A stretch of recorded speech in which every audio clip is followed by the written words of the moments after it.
Entonces no voy a tocar mi escribir.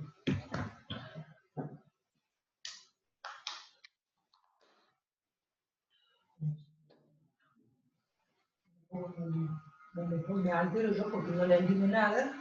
Al final.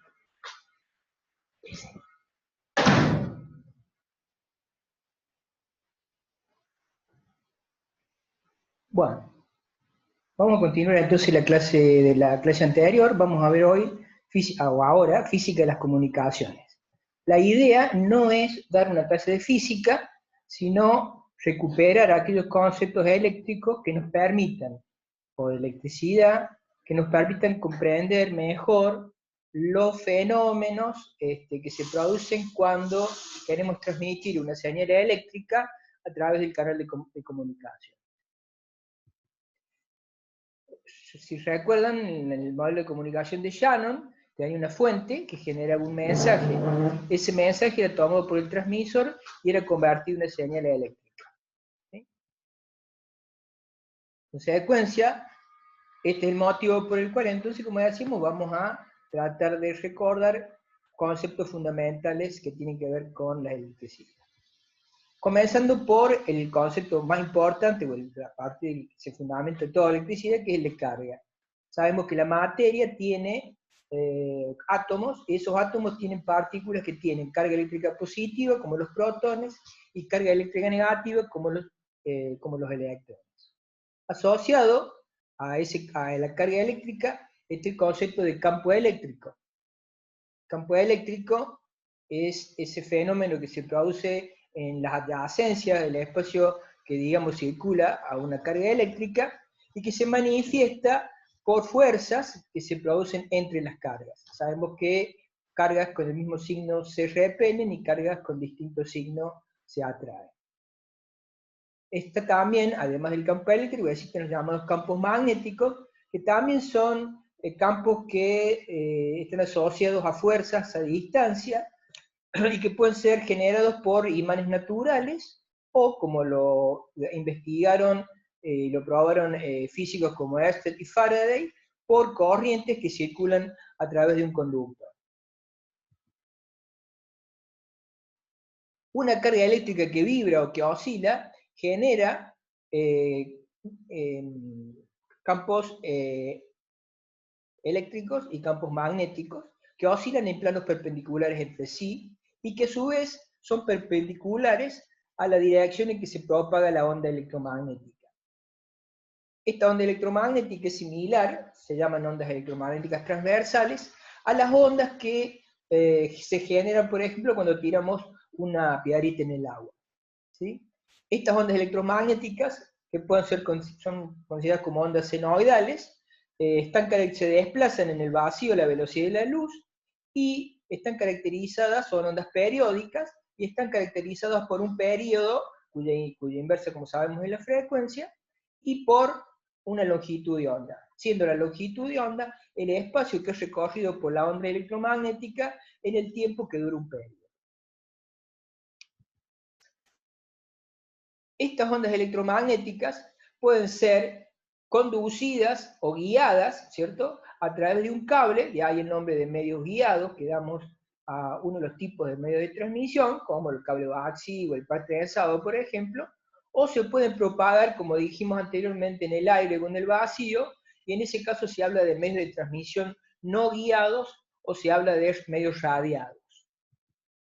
Bueno, vamos a comenzar por estudiar o recuperar aquellos conceptos que tienen que ver con la conducción de energía eléctrica.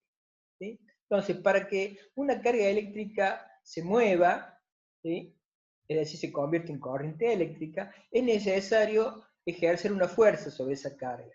Para ejercer una fuerza necesitamos energía, y la energía que se realiza para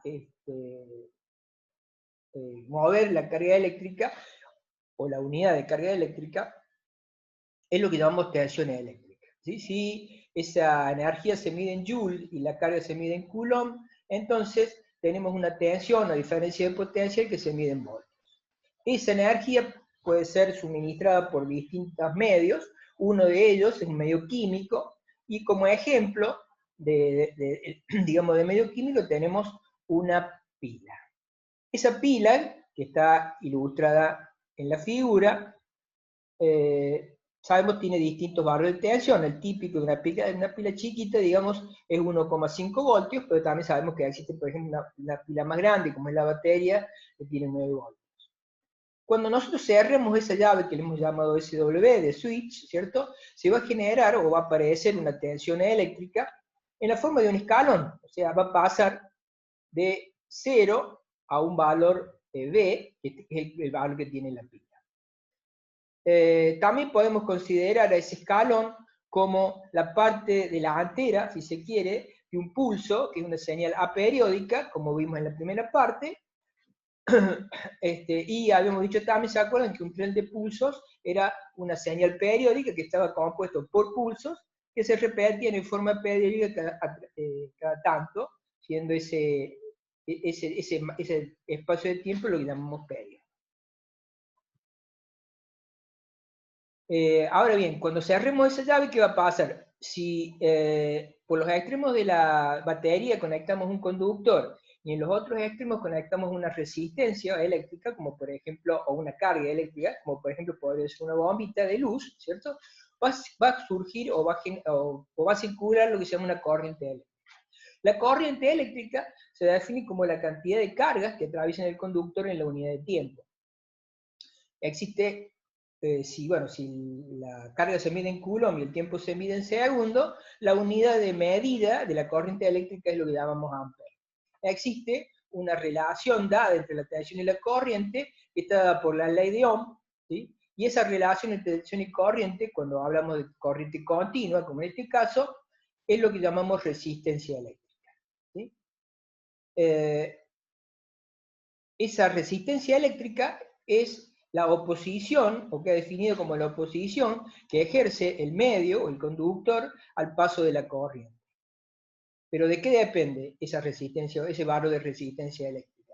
Depende del conductor, que está en este caso caracterizado por un parámetro que se llama resistividad, y depende también de la longitud del conductor y de la sección o de la superficie del mismo.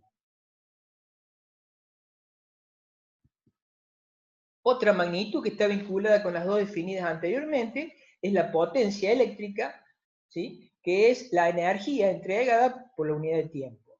Esa potencia eléctrica es igual al producto de la tensión por la corriente.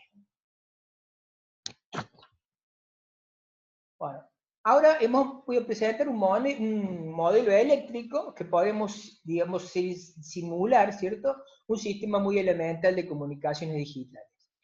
Por un lado, la fuente de tensión, que antes era una pila, podemos extenderla al caso de una fuente de un pulso, ¿cierto? O de una serie de pulsos que ya han hablado en un tren de pulsos, ¿sí? Ese sería el nuestro transmisor. Por otro lado, la resistencia o la carga sería el receptor, y ambos están unidos, en este caso, por un conductor ideal que yo supongo tiene resistencia igual a 0. ¿Sí? En ese caso, si hacemos o aplicamos la ley de Joule, la ley de Ohm, vamos a ver que la potencia entregada por el transmisor es igual a la potencia entregada, consumida, digamos, por el receptor. Y en ese caso, decimos que no hay pérdidas. O sea, la potencia entregada es igual a la misma que la potencia recibida. Ahora, en un caso un poco más real, en vez del conductor con resistencia 0, vamos a conseguir un conductor que tiene un valor de resistencia X, y acá le hemos llamado R sub C a esa resistencia. ¿Sí? En ese caso, se puede ver, aplicando la ley de Ohm, que el valor de la corriente circulante es menor, ¿sí? Que hay lo que se llama una caída de potencial en la resistencia, y que en ese caso ahora la potencia recibida por el receptor es menor que la potencia entregada por la fuente, y que esa potencia perdida, podemos decir, se debe precisamente a la presencia de esta resistencia R sub C. ¿Sí? Esa potencia perdida es lo que vamos a llamar, o que llamaremos, atenuación. Bueno, vamos a considerar otro fenómeno, aparte de la resistencia, que es que está vinculado con, bueno, sabemos que además de conductores hay elementos físicos que tienen, que no conducen electricidad, como son, por ejemplo, los llamamos dieléctricos o aislantes. Acá vamos a introducir el concepto de capacitor o de capacidad, siendo un capacitor, en este caso, un elemento que es capaz de acumular cargas eléctricas. ¿Sí? Ese capacitor está en la figura, es lo que acá vemos como se llama un capacitor de placas paralelas, ¿sí? Vamos a ver qué es eso, y podemos ver que la tensión en el capacitor es directamente proporcional a la carga e inversamente proporcional a un parámetro, digamos, que se llama capacidad precisamente. ¿Sí? En un principio, si analizamos este circuito, este capacitor está descargado, no tiene cargas, y por lo tanto la tensión en la carga es cero. ¿Sí?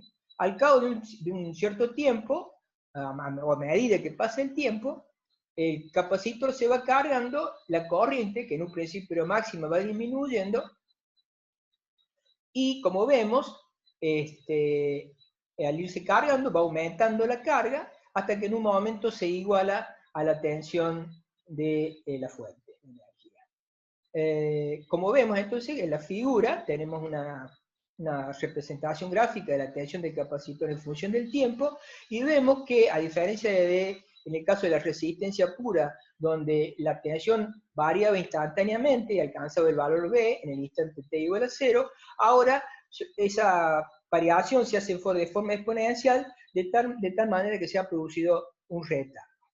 ¿Sí? Se define la constante de tiempo del circuito como el valor del producto de la resistencia por la capacidad, y es el valor en que el valor de tensión alcanza el 63% del valor máximo, en este caso de B. Pero en este caso, ¿de qué depende la capacidad? Bueno, antes de eso, hay que decir que, como vemos, dada por la gráfica, la capacidad, digamos, es la característica que tiene el elemento, ¿cierto?, de oponerse a los cambios de tensión. De ahí el retardo que surge digamos, al principio, digamos, cuando la tensión quiere aumentar de 0 a 1 más. El valor de la capacidad depende, al igual que podemos decir que la resistencia, de un parámetro que caracteriza al dieléctrico, que justamente se llama constante dieléctrica, y para el caso de un conductor de placas paralelas, es proporcional, directamente proporcional, a la superficie de las placas, que llamamos A, y a la distancia que separa las mismas, que es lo que llamamos D. ¿Sí? Para el caso de el que nos ocupa, digamos, de los canales, de los medios de comunicación, todo, por ejemplo, acá en la figura podemos ver distintos tipos de cables, como por ejemplo un coaxil, o una línea como vemos acá, una línea de transmisión de dos conductores, o en la parte de abajo una sección, podemos decir, por ejemplo, de una motherboard, ¿cierto?, de una placa, o de un circuito impreso, y como vemos, en todos los casos que tenemos conductores separados por un aislante, ¿sí? O sea que tenemos capacidades. Por último, hay fenómenos que están, bueno, se puede mostrar que el fenómeno de la capacidad está vinculado a los campos eléctricos, y lo que vamos a ver ahora es algo que pasa, digamos, en los conductores vinculado a la existencia de campos magnéticos. ¿Sí? Se sabe que circula una corriente por un conductor, se genera un campo magnético. Si la corriente varía, ese campo magnético es variable, ese campo magnético variable genera lo que se llama una fuerza electromotriz, y esa fuerza electromotriz genera una corriente que se opone a la causa que lo genera. ¿Sí? Por lo tanto, se genera, como decíamos, una tensión en la inductancia o en la bobina, que es como vemos, de signo negativo, justamente porque se opone a las variaciones de corriente, como queda, digamos, expresado a través de esta fórmula. El coeficiente proporcionalidad, en este caso, es lo que se llama coeficiente de autoinducción, y lo simbolizamos con la letra E. Así como la capacidad era la propiedad que tenía la materia, por decirlo, el conductor, al paso de a las variaciones de tensión, la inductancia es la oposición que tiene el conductor al paso de la corriente. Entonces, sucede, como vemos en la gráfica, algo similar a lo que ocurría con la capacidad y los valores de tensión. Acá esto ocurre debido a la inductancia y los valores de corriente. También se produce un retardo, pero en este caso ese retardo tiene que ver con los valores de corriente que van a circular por el ciclo.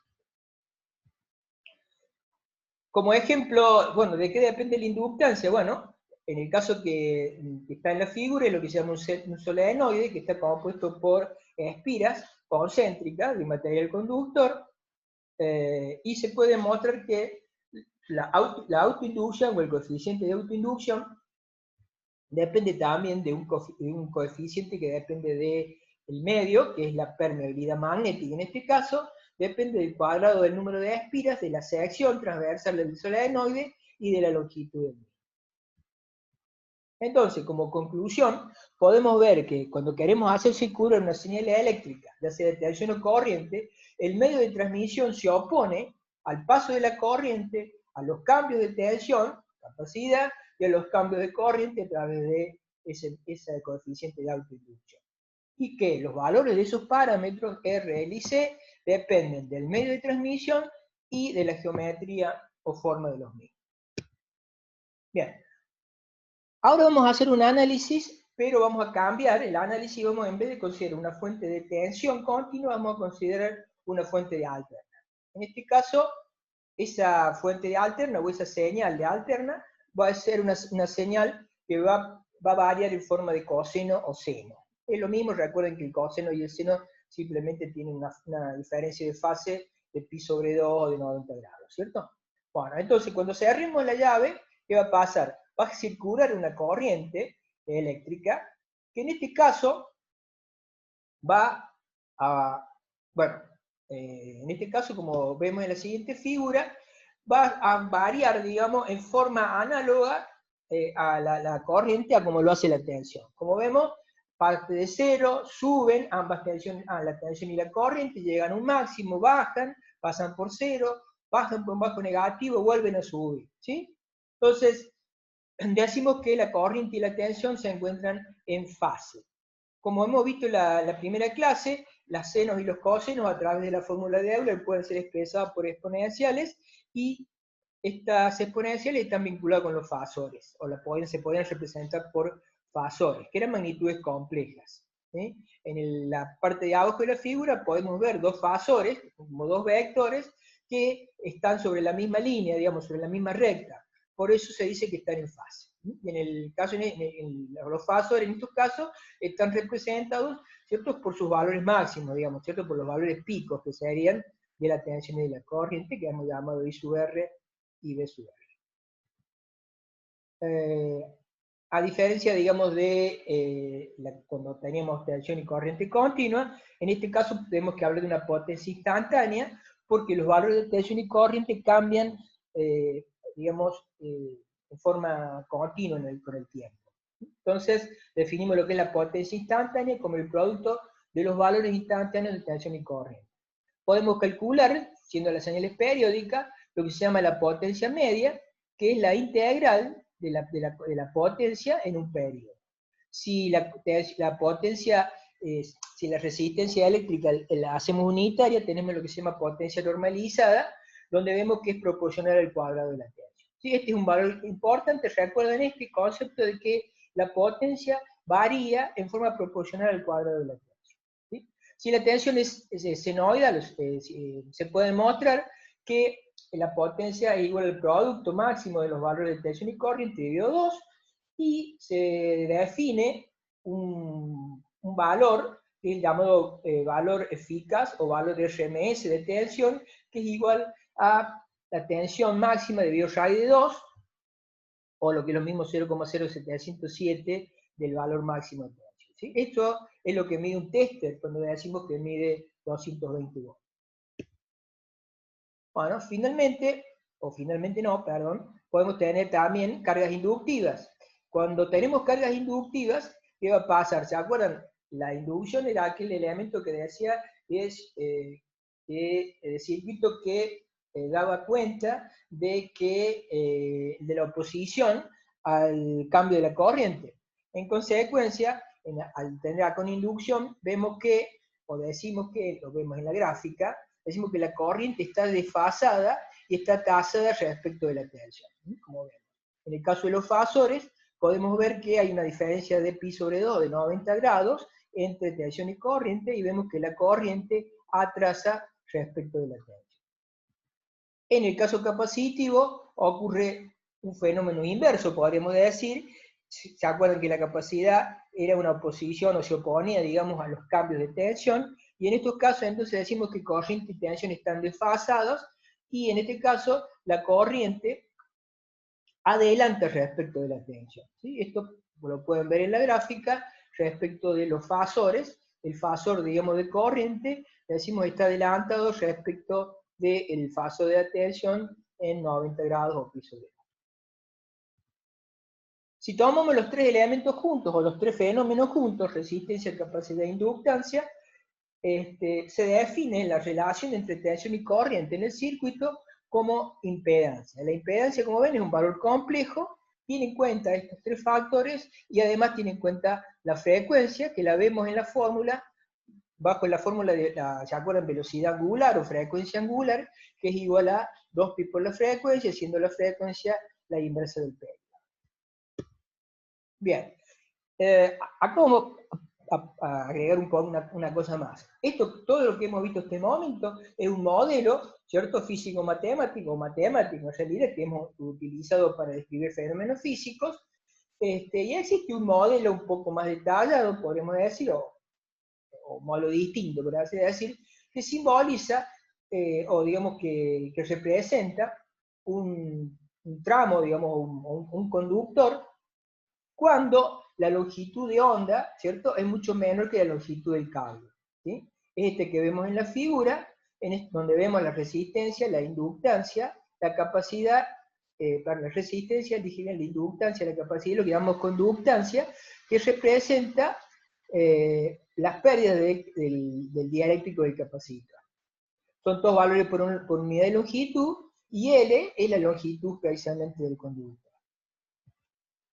El cuadro de la figura, como vemos, son cálculos matemáticos realizados para coaxiles y otros tipos de líneas de transmisión o conductores, donde vemos que estos valores, o que se llaman parámetros primarios, como dijimos antes, dependen de la permeabilidad, de la resistividad, del coeficiente dieléctrico y de los valores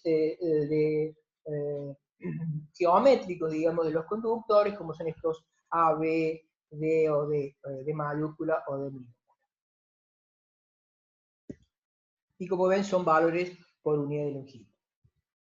Bueno, ahora, ¿qué pasa? Cuando la longitud del cable es mucho menor que la longitud de onda, esto mucho menor se toma como referencia, digamos, que la longitud del cable sea mayor que 1/8 de longitud de onda.